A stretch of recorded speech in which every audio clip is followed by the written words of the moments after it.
Oh, and welcome back, everyone, to another Market Conversations. I'm Jerry Hall, broadcasting from a remote location in beautiful Costa Rica.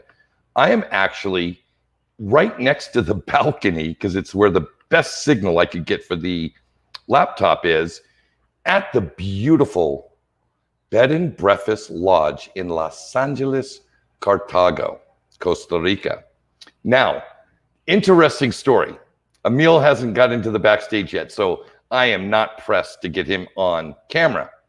Interesting story. So I'm down here in Cartago meeting with my architect, the seismic engineer, a civil engineer, and a structural engineer, because we need to ensure that the home I build on the property that I just closed on, this mountain does not, through some seismic activity or massive amounts of rain, decide to slide down on the home that I'm going to build. So that's why I'm down here.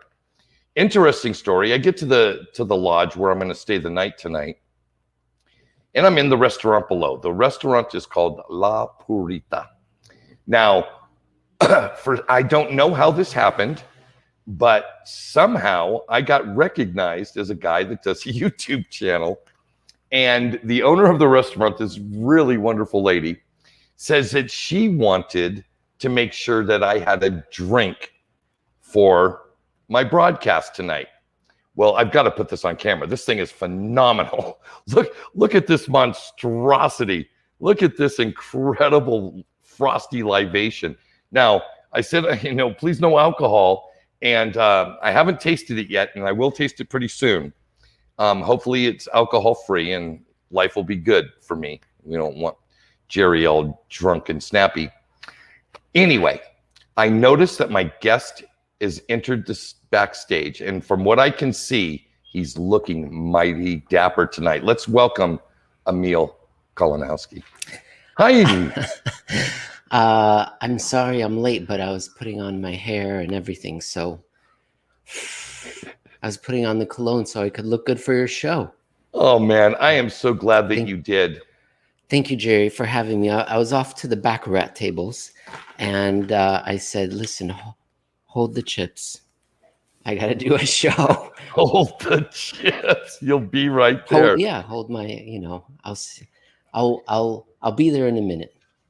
Well, it's always a joy for me, whether you're on Nick Black's show, Crypto and Coffee Live TV, or doing what you do with Jeff Schneider on the Eurodollar University. But I was I don't want to say proud, because that would insinuate that I had some involvement in it. I was so happy that somebody that I really respect and know a little bit on a personal basis made it to Real Vision. And I saw your Real Vision hour, and I was like, it was fantastic. And I would encourage each and every one of you that are watching tonight, go check out Emil on Real Vision. That hour you did with Mrs. Long, talking about the world debt situation, really kind of snapped me out of a malaise that I was in, what we're now defining as pure, unadulterated denial around the real debt issue that the globe is facing. This is not just a U.S. thing. This is a global thing. So let's just start riffing on that. And then I want to get into an article that I found I was turned on to by a Robert Breedlove video that I watched. And I was like, wow, I really like that to be part of the topic tonight. So where do you want to start? Let's start with how screwed we all are and what we can do and what we can do about it. Well, not all of us are screwed. The emerging markets may not be. And I know this is important for you. The interview I did with Real Vision, which was a personal treat for me because I had been watching them for years. And after years on pounding on Raul's, door, hey, let me in, let me on the show, he finally lowered his standards and I made it on. So that was a real treat for me. I was very happy to be on. All jokes aside, I told him that what the concern was that it was private debt, not public. All of us are talking about public debt in the news. That's what we read. But if you look back at financial history, what you see is that a lot of the financial crises, in fact, when I use the word a lot, one person would disagree with me and would say most, the great vast majority of them, the systemic ones, are caused by private debt going way too far, way too far. And that was the focus of the interview. The Bank for International Settlements puts out 5 early warning indicators, various different ways of looking at private debt in nations, whether it's foreign or whether it's locked up in property or whether it's being dispersed by banks. And what they found is they found certain thresholds. And once that threshold is met in that particular nation, there's a 50% likelihood of a financial crisis within the next 3 years. And so I discuss which 17 countries, the silly 17, the sullied 17, triggered a threshold, at least one. All of them triggered 2, actually, since December 2018, which, for those of you who are mathematically inclined, means the countdown is still on for the 3-year window. So at least since then. And that was the big takeaway. Private debt can create financial crises, whereas public debt creates more of a stagnation. Yeah, but let me ask you this, because one of the mechanisms that's been in place, at least for my entire lifetime, is the ability for the private sector, you and I, to absolve our debt through vehicles like bankruptcy. Mm-hmm. Mm-hmm. And from what I understand, because I listened to your talk very intently, there needs to be basically default on a level, on an almost astronomical level, for that chain of events to kick off, coinciding with a restriction of new credit being provided or given. Is that oh, go ahead. First of all, before I forget, earlier I said not the entire world, just advanced economies, maybe not emerging markets. The advanced economies are the countries where we see this private debt surge, whereas we don't see it in the emerging markets. So maybe that'll be a safe haven, which you can tell us a lot about. To your question, does it have to be astronomical? No, it doesn't have to be astronomical. It just has to be well beyond normal for that particular nation. And that happens not too infrequently, especially during moments when nations intervene as if under attack with wartime emergency level spending because of national lockdowns and economic disorder, especially during those moments. And then, of course, they're responding that way. They lock down, and then the private economy is suffering. They still have those terrible debt burdens. They're not getting as much income. So it doesn't have to be, I don't want the audience to come away with the idea, oh, it's got to be something once every 4 generations. So this is once a generation kind of an event, a systemic financial crisis. Well, I think I've seen a couple in my lifetime. I'm 55. That's once, 3. There you go. That's 3. Once a generation, once every 20 years. There we go. Wow. So Bill asked a question. Bill Gould chimed in. Question, what type of debt is Emil talking about? Example, credit cards, private loans, mortgages? Thank you, Mr. Gould. Great question. Thanks for helping me try to clarify my point. The type of debt I'm talking about is all debt that is held by the non-financial sector, so households and businesses. And this excludes government and financial corporations, which we will just call banks. So that kind of debt, any sort of debt along those lines. And if that sort of debt is surging well beyond normal, and the BIS, what they do is they look back at the last 10 or 20 years to figure out what the trend is. And they say, if you're used to crazy and you're still on that crazy trend, that doesn't signify you're going to have a financial crisis. But if you're used to X and all of a sudden you're much higher, whatever kind of debt it is, that's when you've probably gone over your skis and you're investing in things, or you believe in a future that's too rosy. and usually those things don't last. But then again, this is only a 50% chance. That was the important thing that they mentioned. There's only, historically speaking, a 50-50 chance of financial crisis within 3 years. For those that are wondering, the average run rate in any random year, any random country of a systemic banking crisis, financial crisis, is 7%. Ah, interesting.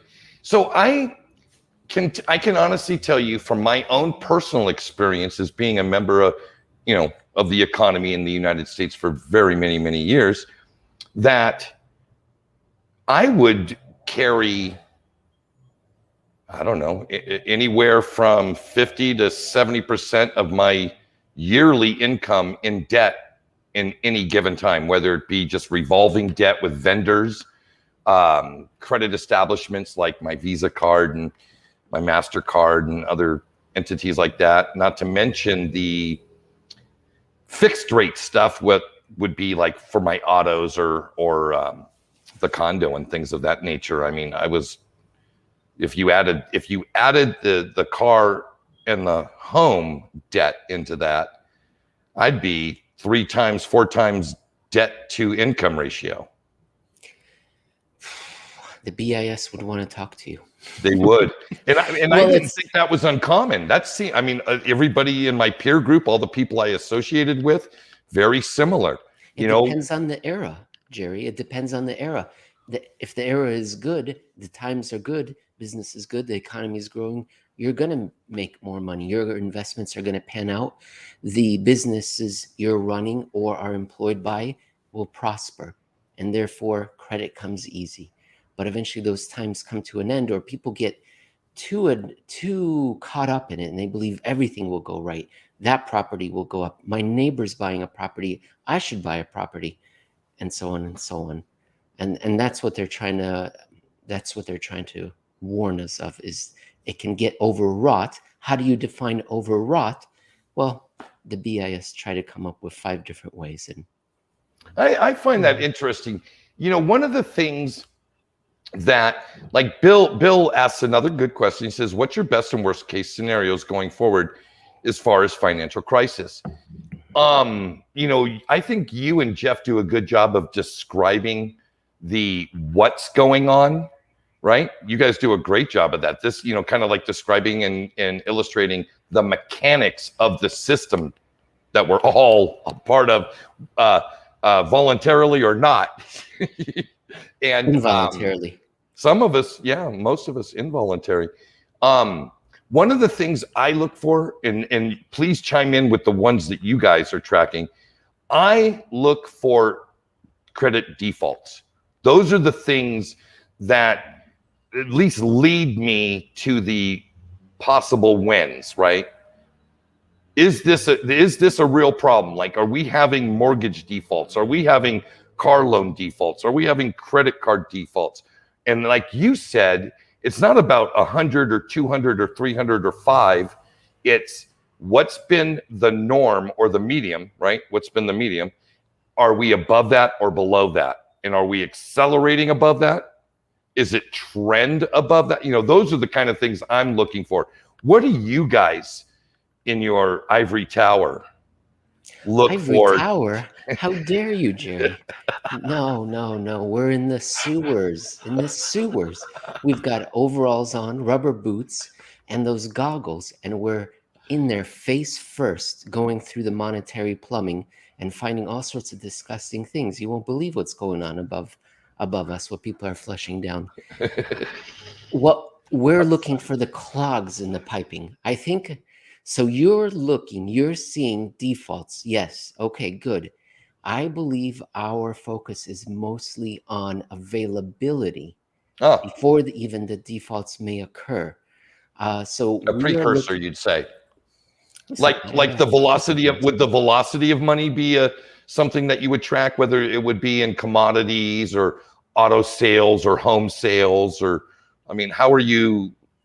Can I say availability of money and credit and collateral versus velocity because velocity has a specific term, and my co-host Jeff Snyder will absolutely lose his mud if he hears me saying that, yeah, velocity doing this and this. And the reason why is because he says velocity is the balancing number, the remainder, the goal-seeked result of the other part of the formula. So there are four variables, and velocity is one of them. And you figure out what the three are, and then you get your answer for velocity. But he says the other ones aren't being measured properly. So you get a number that is meaningless. So you should have him on, and he'll go on for 45 minutes about that.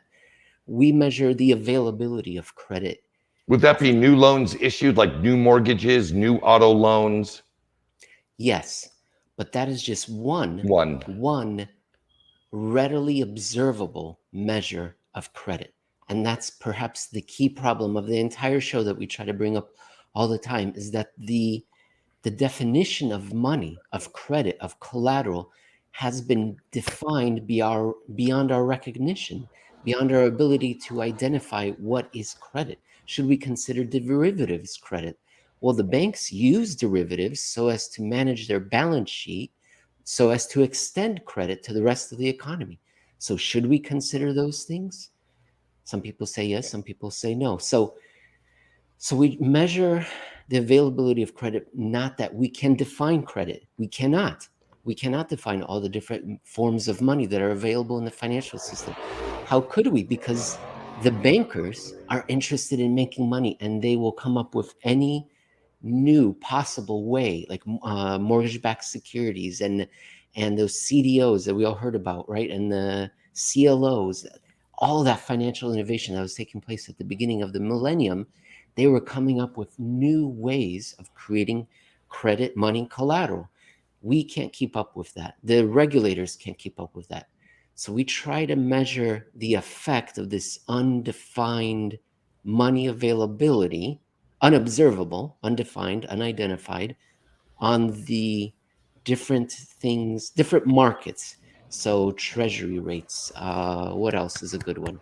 The value of the US dollar, cross-currency basis swaps. Stop me when I go on.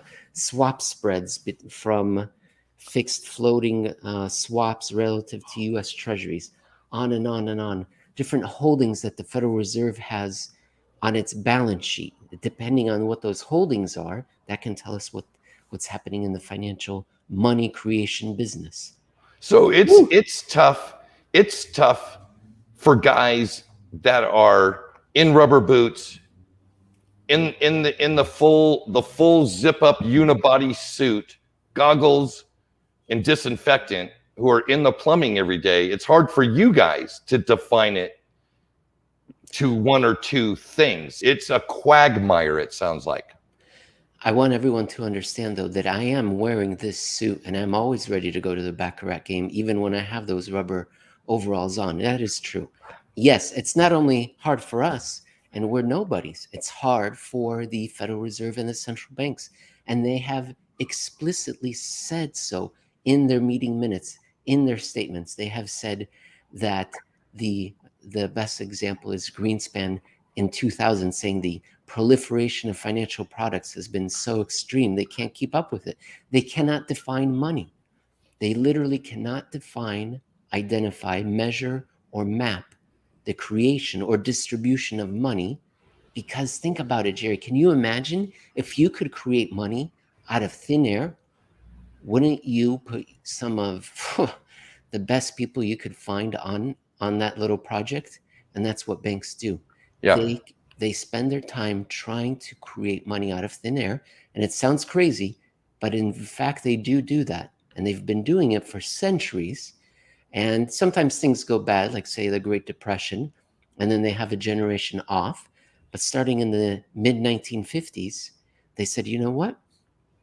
I think we're ready to do this again. And why don't we invest in this little product? Why don't we offer dollars to people, even though we're not a US dollar bank? Why don't we offer dollars? And because we have the confidence of our borrowers and investors and our regulators, we promise to be able to deliver those dollars. Should anyone ever come calling, they won't.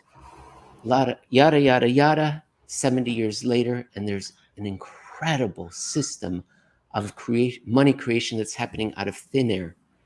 And then in 2007, it stopped because it got too risky. And ever since then, we've been in this state of suspended animation, of the doldrums, where the economy is listless because money creation is listless. Wow. Man, that is something. I think that's probably a pretty good segue. I want to touch on this article. Yes. This article, I'm going to throw up a banner. It's the law of acceleration of issuance and depreciation. It tells us the more money you print, the more money later you have to print.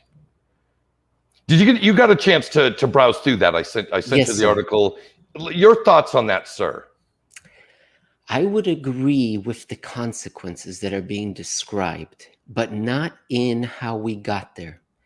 This article seems to be saying, you tell me if I'm wrong. I can barely read, of course. Just because I'm wearing a Baccarat outfit doesn't mean I know how to read. Tell me if I got the interpretation right. The federal government... I'm still here, right? Yes. Okay. The federal government is creating, in the United States, in Europe, and Japan, and everywhere else, they're creating money like crazy. They're printing. Well, I disagree. Yes, they are, but we have to take a look at the bigger picture. The money that we can observe is being created like crazy, but there is a vast ocean of money that we are unable to observe, haven't been able to observe for generations, that is not being created. Does that make sense, Jerry? Do you know what I'm saying? I'm like saying this bigger thing, this dark energy, this dark matter contains the gravity and the force that controls our, which path our global economy is on.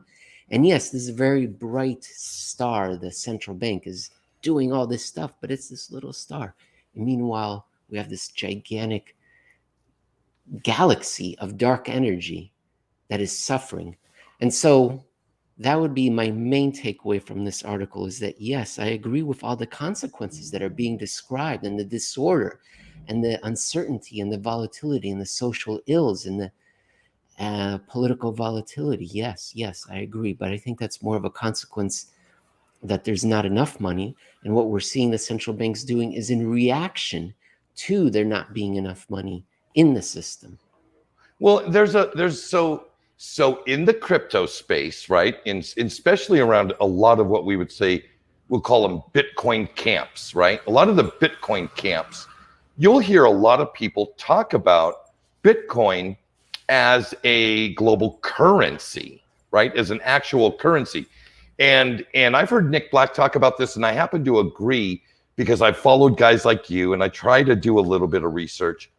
An economy needs a currency that can expand and contract. For one primary reason. Like, I've heard people say that many times, and it wasn't until I understood this one simple concept. The reason it's important for any economy to have an expanding and contracting currency is for price stability. Now, I could be wrong. I could be wrong, but that seems to be the numero uno game theory around an expanding and contracting currency. The why you would want it is so that the price of this is the same as it is tomorrow, and I would love that. That's my personal bias. Yes. Yeah, and if you were able to expand and contract the currency as needed, you would be able to do that. You made several mentions to this ominous black hole or entire layer of ambiguity, right? And I did not say that. I did not pronounce that word correctly, but I'm okay with it. Me too, Jerry. Oh my gosh. I do these readings I do macro piece theater readings on the podcast when I'm not on a show with Jeff, and I stumble over my words, and I got a comment today in the YouTube section. Why don't you read ahead and then do all the editing? Because it takes a lot of time, Jerry, and we're humans, right? We just want to do a great enough job, but we're not thespians. Anyways, I'm sorry to interrupt you, but yes. No, that's okay. Please. Well, where I was going was just basically, I really think that those of us in the digital asset space should really be happy with our classification of our assets, as property, right? We get to enjoy all of the benefits of our property appreciating, right? Mm-hmm. We will be able to follow all of these same hard and fast laws around capital appreciation when it comes to capital gains tax, whether they be long or short, or even all of the yield instruments as just added income to your income tax. So all that, it's so straightforward and easy. I love that. The whole drive to have these digital assets become actual currencies, to me, when they are fixed supply assets, completely screw up the entire price stability model of how marketplaces run. I'm not talking about stocks and bonds. I'm talking about going in and buying a loaf of bread, going to the gas pump and putting gas in your car. All the things that we exchange value with in our economies on a daily basis. So that was my little rant on Bitcoin being a currency. I don't think that it would be advantageous to have Bitcoin as a currency. I think Bitcoin is a wonderful reserve asset. Mm-hmm. I think it's a wonderful little piece of collateral because its ownership is always known. And you're outside of the financial system. And for today, you're outside of the financial system. Pretty soon, I think you're going to be in the financial system. And that I don't think necessarily be a bad thing. I suppose so, but I like to liken it to gold in that if you own gold, physical gold, you are not in a bank, right? If you're housing that outside of the financial institution, you could do the same thing with your crypto. You can hold it in a personal wallet or in a business partnership, something that's not on a financial institution. Price stability is my, I like that. I like the idea that we don't have inflation. I like the fact that we have a hard standard, a measure of money that doesn't change. That's preferable, right, to having a foot or a time that inflates, right? We don't have time that changes or other measurements change. So it would be great if that was the case for money. But I wonder if that is acceptable in modern democratic society. I was reading Mr. Russell Napier's The Asian Financial Crisis, and in there he made the point that it's no wonder that the gold standard fell out of favor once democracy was completely wide open in the 20th century, specifically once women got the right to vote. And of course, he says that he often gets in trouble when he blames the failure of the gold standard on women. But his point is, no, once we have a fully democratic system and the great majority of people can vote, the great majority of people are in debt, right? They have more debts than they have assets. And so for them, it is more advantageous to have an inflationary currency than to have one that protects wealth, which is what we saw before when we had an aristocratic class controlling the government, right? You have an aristocratic class controlling the government, so you had a gold standard that would protect wealth. Then once everyone's got the right to vote, you have more of a anti-debt, inflating away the debt kind of a monetary system. And therefore, maybe once Bitcoin's volatility settles down, maybe then its hard money aspects will be unwelcome in the future, in a democratic society. And that's why, Jerry, I am for dictatorships. Okay. I'm joking. You see how that's kind of funny? I said, oh, it was there's too many people voting. You can't see me dancing a jig in the background because that was a real humdinger. Anyways, I thought that was very interesting by Russell Napier. The idea that full democracy may be incompatible with hard money. Well, I think if you look at it in the context from a demographic lens, right? The demographics state that what is it? 70, I think this is correct. 70% of the population in the United States carries a debt in some part of their ledger, whether it be personal loans, credit card, student loans, other what we would call semi-non-secured loans, right? Auto loans, things like that, things that the lender could not possibly get the value back if you defaulted, right? And I'm thinking to myself, that is a lot of the population. And therefore, what you said would make sense, because if the majority of people are in a situation where more currency came into their existence, yet all of their debt obligations are already in prepackaged fixed increments, it's no different than the government issuing bonds and lowering the rate so that they get cheaper money to repay their old debt. It's just the same exact mechanism. And I could see where that would be advantageous. And I'll tell you, I was a consumer who was in debt for many years, and I never thought of it through that lens, ever.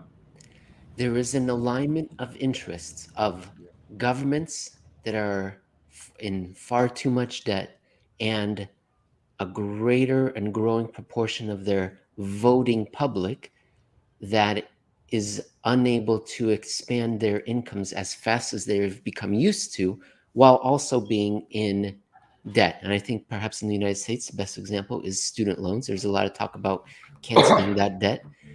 And so one way of pursuing that would be via financial repression, which is what they did after the Second World War worldwide. They kept rates low, legally low, as in via regulation and law.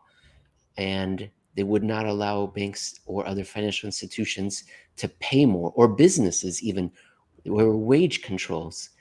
Keep prices, wages, and returns low while rates of inflation higher, so as to eat away that debt slowly. And that works out for the best. That's a wealth transfer from the wealthy asset owners to debtors.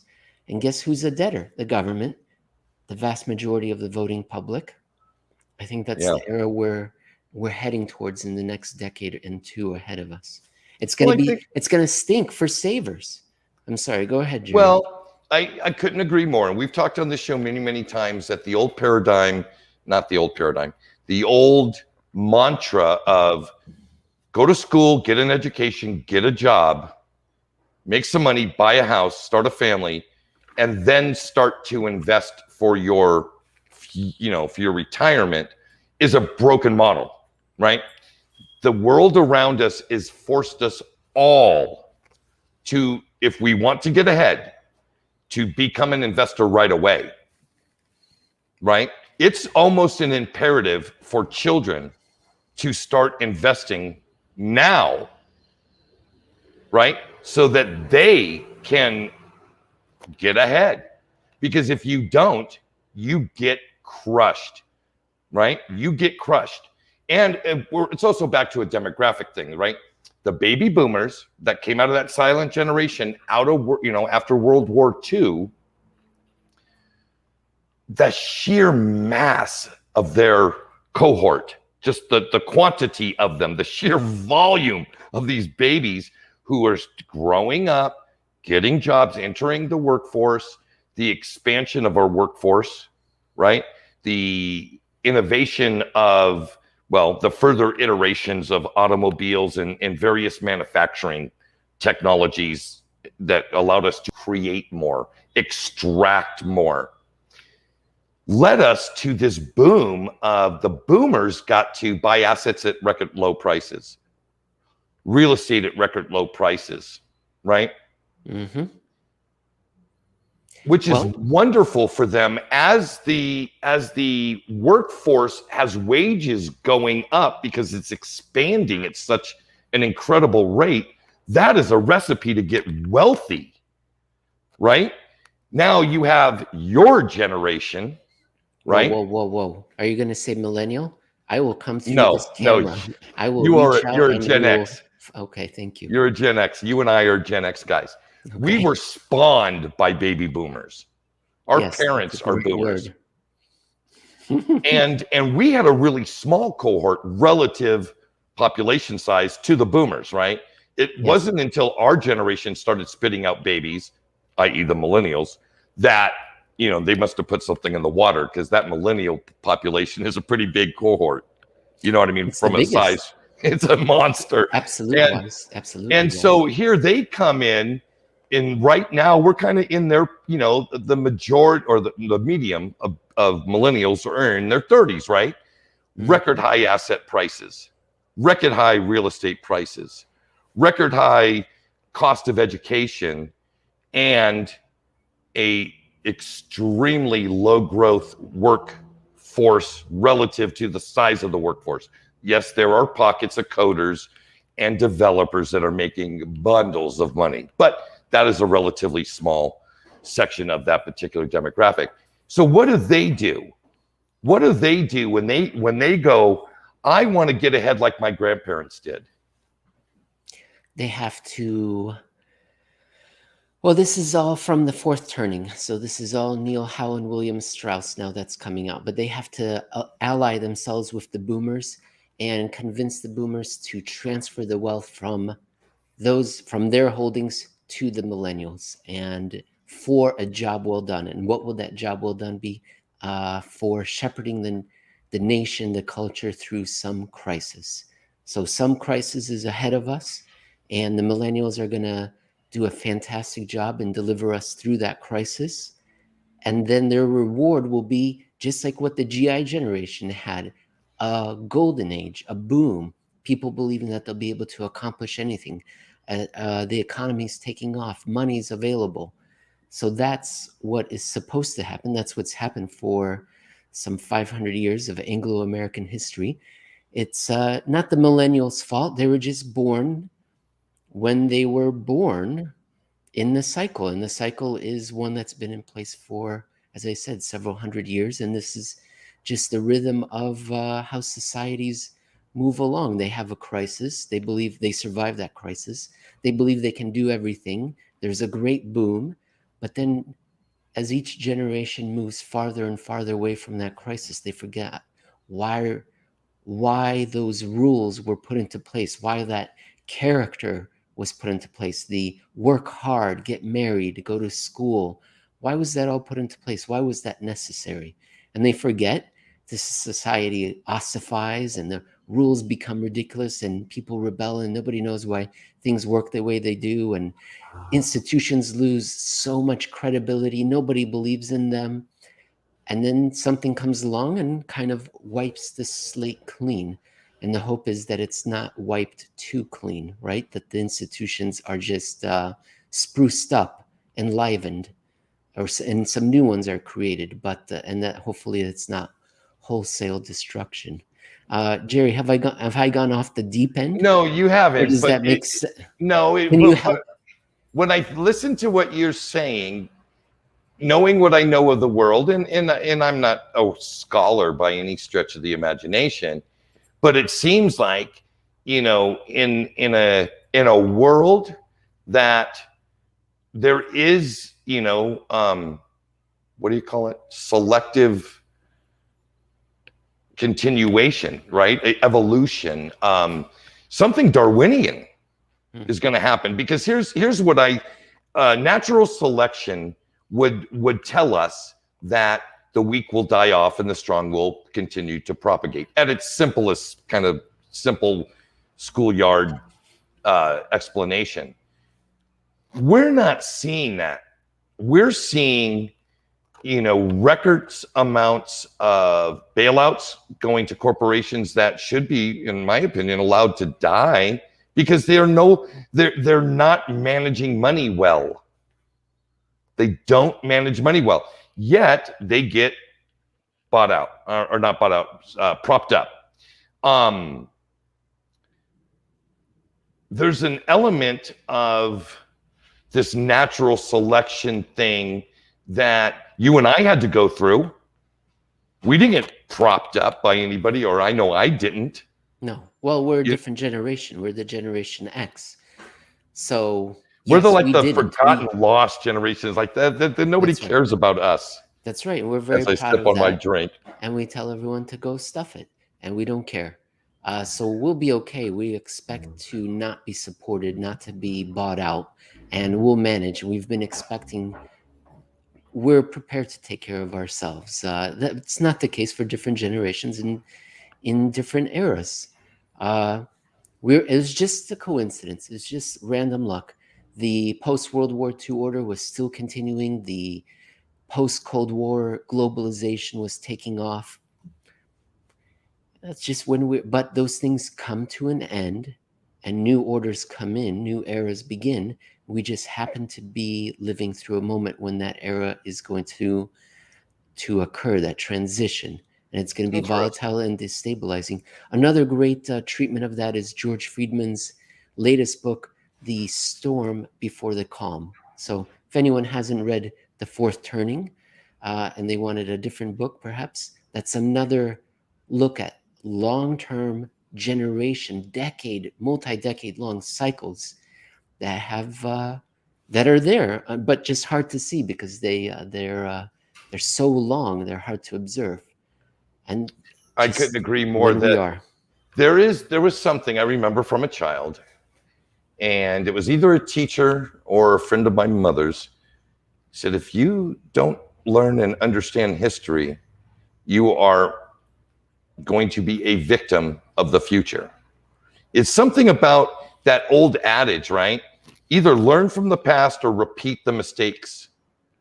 Because as human beings, we're kind of prone to do, and we're not that dissimilar from each other, despite what language we speak, whether we're in a dry fit shirt in Costa Rica or a handsome damper Rock tux in one of the Caribbean islands. We're not that different. People, when you start looking at demographics, even generationally, right? You and I are starting to behave a lot more like our parents than we did 20 years ago. I don't know. I would disagree. I would say... Oh, that's right. You were left on a porch as a child and raised by by a bear family. I forgot. Sorry, I didn't want to bring up coyotes. I did not want to bring up a family. I apologize. Yes, that's right. For my 16th birthday, my father gave me a pack of smokes and he said, "Smoke up, Johnny." Remember that from Breakfast Club? I do. I think my name's not even Johnny. That is great. All right. I'm a big believer in the generational theory. I would say we're not like our parents, and we raise our children differently. And it goes in cycles. We're like that generation before the GI generation. We're like the 1920s generation. God, I forgot what their name was. Well, before the baby boomers, it was the silent generation, and before the silent generation, I don't know. The GI generation, and before the G, or was it? I forgot. This is embarrassing. Somebody in the chat will figure it out because we got some pretty smart people. I want to shift gears. We got a little bit of time left with each other. Yes, sir. And it's always, I love hearing you and Jeff bring in your thoughts around generation. The lost generation. That sounds, that's Generation X. And I love that movie, Lost Boys. It was siblings. Oh, very educational. Great, exactly. Jason Patrick at his best. Jason Patrick? Wasn't he the lead? I thought it was Kiefer Sutherland. No, well, Kiefer Sutherland was the vampire. Jason Patrick was the lead of the movie. He was the handsome guy, the older brother. Yeah. He falls in love with Jenny Gertz. And who didn't? I fell in love with Jenny Gertz. I'm still in love. I watched that movie. All right, let's get to the show. Unrequited love. Okay, anyway, back to the show. when you and Jeff talk about your spin on digital assets, I like it because it's not your normal crypto enthusiast kind of view. It's like, I don't know, maybe you're just looking at it through a different lens.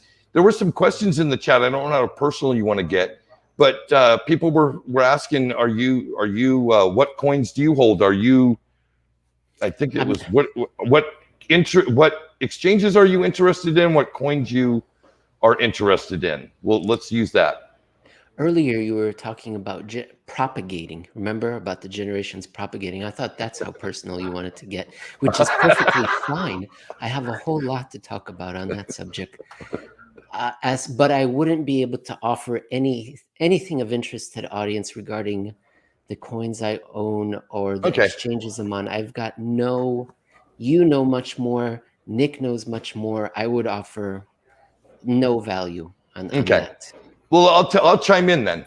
So those that follow the show know that I only invest in assets that I believe are solid and will appreciate in value, but they also have to have a yield component. So the protocol itself has to be able to generate yield in like kind. So let's call it, one of them is Cardano. So if I can put my Cardano that I own in the Cardano network and generate a return in Cardano, sole and separate from its price appreciation in the open market as an asset, then that's what I do, right?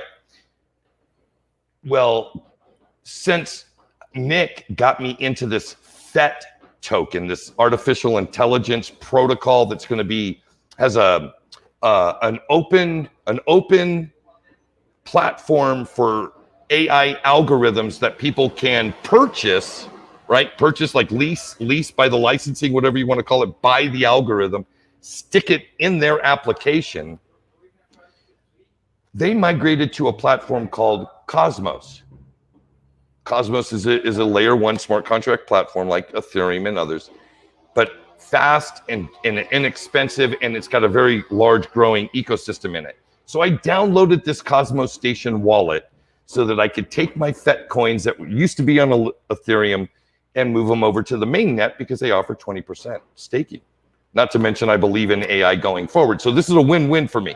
So I'm on this Cosmos Station wallet, in this Cosmos ecosystem, and a coin that a friend of mine tried to talk to me about a year ago, I see in there, Kava. So I start reading up on Kava because I remember my friend was high on it. He was talking about it. I remember seeing that if I bought Kava and I put them on the Kraken exchange, I could earn 20% yield. 20% to me is pretty friggin' good, Emil.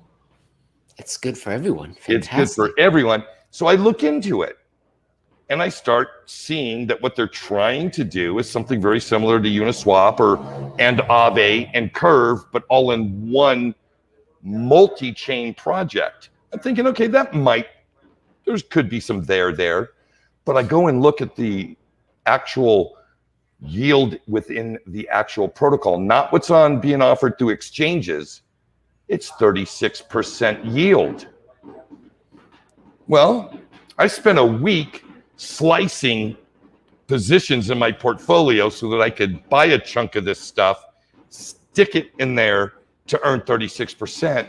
And I'm telling you, it's like having that printing machine you talked about at the beginning of the show. I have a money printing machine. Good. Wow. Now, how long will it last? I don't know. Why am I not earning 36%? Because you're too sophisticated and you're able to do too much risk analysis, which will paralyze you. I think so. I think that's exactly right. I just jumped in and I said, 36%. You know what? And it's built into the mechanism of the protocol. It's not a function of other people. It's the code. It's built into the protocol. And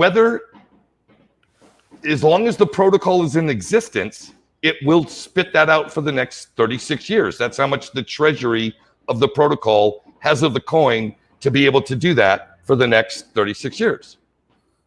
Now, the value of the coin could go to zero. Therefore, 36% of your 1,000 coins that are worth zero is still zero. But if it isn't zero, I don't know. We'll see. This is all one great big experiment. But Emil, I'm not going to leave this with Jerry talking about crypto. I'm bringing in our lady on the street, Bitta Av, who's prepared incredible questions for you. And let's bring her in. Hi, Bitta. Hi, everybody. Happy Friday. How are you, young lady? I am good. Almost lost track of time like I did last week. But I'm glad I'm here. Right on. Do you have any questions for Emil? I do. So I was listening in and he was talking about there's this black hole in the economy that I didn't quite understand what he was saying. If you can elaborate a little bit more on that, and then if you could just kind of tie it back to what we're going through financially right now in the economy, just to kind of tie it to so that the regular person like me can understand like what that means. I'm so glad you asked that, Bitta, and I apologize for doing a lousy job earlier. So let me set it up for you, Neil. You're not at the Baccarat table with your other highfalutin friends. You're actually in the bathroom talking to the janitorial staff. Go. My best analogy is to physics. Oh. And when we look up in the night sky, what do we see? We see stars and gases and planets. Those represent the money that we can see being printed. That's coming from the central banks. We see stars and gases and planets. That's what grabs our attention. But take another look at that nighttime sky, and what do you really see? What is the vast majority of what you see? Blackness, dark energy, dark mass, dark power, and that is the private banking network that creates way more money than what we can observe. And what I was trying to say is a little bit like dark energy and dark matter, that is not healthy. That financial system is not doing very well.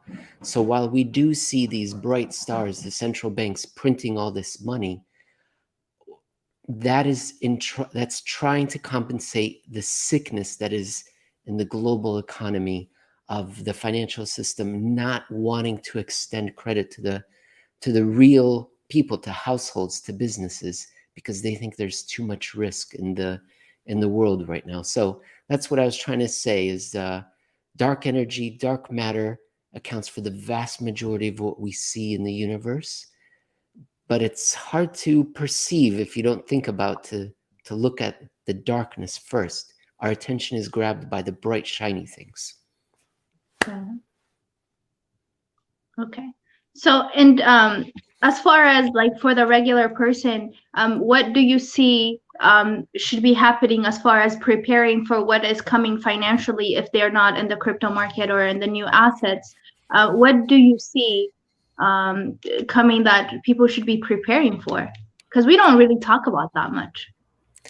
I think one should prepare for a great disorder, a period of volatility and disorder and stress, and they should reach out to family members, to their churches, to local politicians. They should try to diversify in many different ways. They try to be in tune with the community. They should try to be healthy themselves, try to emphasize resilience in many different ways, both spiritually and economically and physically, in many different aspects in their lives, because I believe there's a big stressful period coming ahead of us. But once we get through that, things will improve much better. I don't think, so that's what I would do. As for financial, were you asking more for financial advice? What should a person do financially? No, financially, like how would somebody prepare? I mean, everybody thinks about, okay, buy food and put food away and water away and things like that. But financially, how do people prepare for what's coming? Well, they should take a look at where their assets are held, who is the custodian of those assets, who is in which legal jurisdiction do those assets reside in, what asset categories they're in. And then I would think that they would want to diversify in many different ways, because if something goes wrong, you don't want to be over-concentrated in any one different asset category or jurisdiction or what else, custodian. So broad diversification would be my recommendation. Wow. Jerry, what do you think? Well, I'll tell you. So I think there are going to be a lot of people who are going to need to reshape the way they think life will be okay, right? I grew up like Emil. It was the goal. 16 years old, here's the ladder. 16 years old, you get your driver's license, do everything you can to get a car. 18 years old, do everything you can to get out of the house, get a job, go to school, whatever it took. Then do everything you could to be an independent, sovereign entity. You've got your own car, your own home, you got your own stuff, and everything is yours, and you're independent. Well, all that is wonderful, and there's a freedom about being independent like that. But when the shit hits the fan and the world is in chaos, which a debt crisis will create a tremendous amount of chaos, you'll have to rethink what's okay and what's cool. Like, you may want to reshape your independent thought to, you know what, it's kind of cool being a part of a family. And for those of you that don't want to be in a family, hey, it's kind of cool being on a commune. Hey, it's kind, you know what I mean? It's kind of cool sharing this, 4-bedroom place with 6 of my buddies or whatever. If you're not willing to get into assets that are going to appreciate above the calamity rate, whatever that is, whether that's inflation, whether that's credit defaults, whether that's just financial ruin across many spectrums, you need to be in assets that are desirable all the time. Okay. Right? And I think we're doing a pretty good job of it here in the digital asset space, because we're seeing that Bitcoin is desirable and there are other assets that are desirable, but they haven't lived through a absolute credit collapse. None of these things have. So I don't know if they're battle tested. I think you could be right, Emil, about diversification. I don't follow that line of thinking because I come from being poor. So I have to concentrate my bets if I want to be wealthy. Diversification will not get me wealthy. Now, when I become wealthy, diversification can help preserve that wealth, but it generally never creates wealth. So that's just my stance on it. It's not to make you wrong, because Lord knows you're not wrong. You're making a lot of sense. Well, thank you very much, Jerry. The other thing, speaking of not making you wealthy, that has been battle tested would be gold. Gold. And I'm thinking of a paper called Gold Returns, where they studied macroeconomic disasters across the last century in a number of different countries. And they found that gold's return in disaster and out of disaster was essentially the same, unchanged. It didn't care about the disaster. So it's another thing. It's not going to get you wealthy. It's just going to stay what it is, whatever it was worth before, roughly speaking, thereabouts, in real terms. I've got to chime in. Bida, I'm sorry. We're going to get to your question. This came in from the audience, and it's so perfect for Emil. Professor says, if you were doing a remake of The Graduate, what is the one word you would have Mr. McGuire say to Ben? Damn it. Oh, no. I'm thinking, all right, I don't have it. Nanotechnology. There you go, nanotechnology. I think manufacturing, just like plastics, right? Sort of. So it's in that same vein.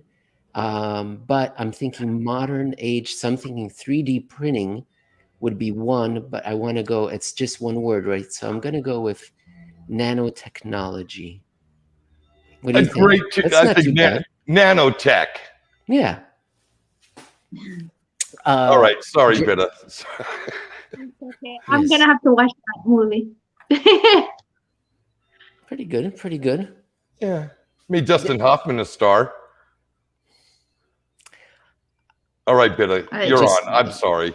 I digress. That was just too funny for me. It's I love okay. movies. More movie questions, Bitta. If you have any movie questions.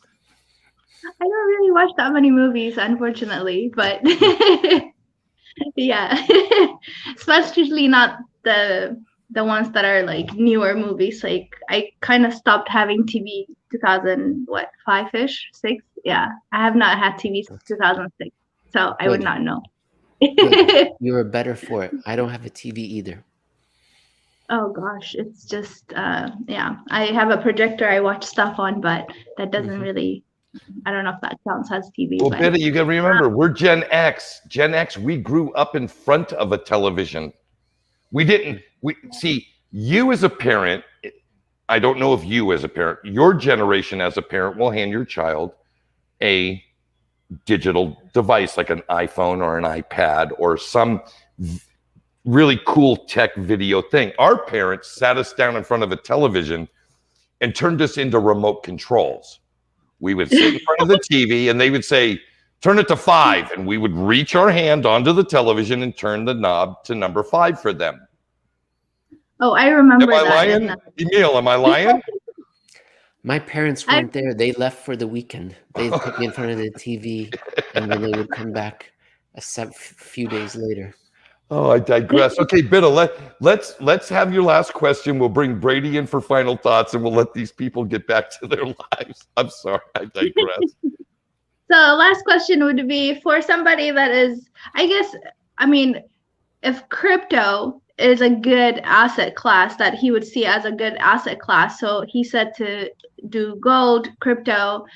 What other financial, the traditional financial service do you see that you still think is going to survive past this crisis? I think investing in emerging markets would be a good idea because emerging markets are not as troubled as advanced economies are when it comes to their terrible debt load. So I think emerging markets will be not forced to implement restrictive policies. Well, I'm going on and on, but I think emerging markets are actually healthier looking than advanced economies. I'm talking long term. Next month, I don't know, but I'm talking for the next decade or so. So when you say emerging markets, are we talking about the stock market or like Africa, Central America, parts of India, some of those Mediterranean countries, the countries Canada. that have low debt, high populations of your generation, right? Young people. Here's the magic formula: young people, low amount of debt. That's like the magic formula. And am I right, Emil? You could literally just say that instead of emerging markets. Find places with a lot of young people and low debt and invest there. Yes. And just businesses. I guess stock market, if you don't know anyone there, or if you can't identify the companies yourself on the ground, which of course would be very difficult in any foreign country. So I guess stock market. But yes, just businesses that are growing in what just Jerry just described. Okay. Yeah. Interesting. Brady, let's get you in, baby. JJ caught that. Thank you. I was just, as an American, it's my duty to make those kind of jokes. All right.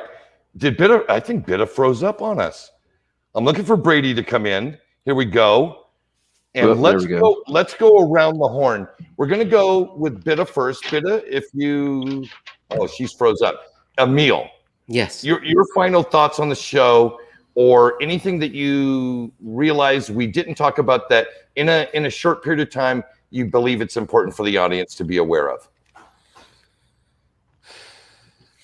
You've caught me unprepared. I don't have any final statements, Jared. I love it that you invited me on. I really appreciate it. I would like to come on again. I love the interaction with the audience. God bless you for everything that you do and the financial education you provide everyone. And it was an honor and a privilege to be on the show. I adore you, Emil, and I'm not afraid to say it, so I'll just say it right here on live TV. I have kind of a bromance thing going with you. I got a little man crush on you. I'm impressed by you and enamored. I'm speechless, Jerry. Brady, bring it home, Yeah. baby. Your final thoughts on the coming collapse of all things, returning to flint and stone, or flint and steel. Are we going back to cave paintings or I don't know. I'm thinking that Emil says we got a 50-50 chance. NFT, those cave paintings. That's where I'm putting my money. I am thinking in that realm as well, but into the future with my cave NFTs. Anyway, I would say it can all be sort of daunting, but I think not necessarily that you have to do it in this order, but if I were to look back and someone could at least, travel from the future and tell me, invest in education, yourself, and then your environment.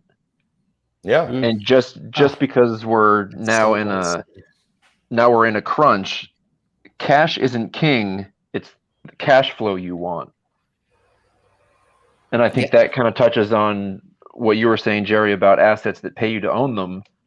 Obviously, they have to be assets that you're going to want to hold later, but you can always sell, whatever dog coins interest, and then you're still keeping the principal and, getting the value you need out of that potentially in the future.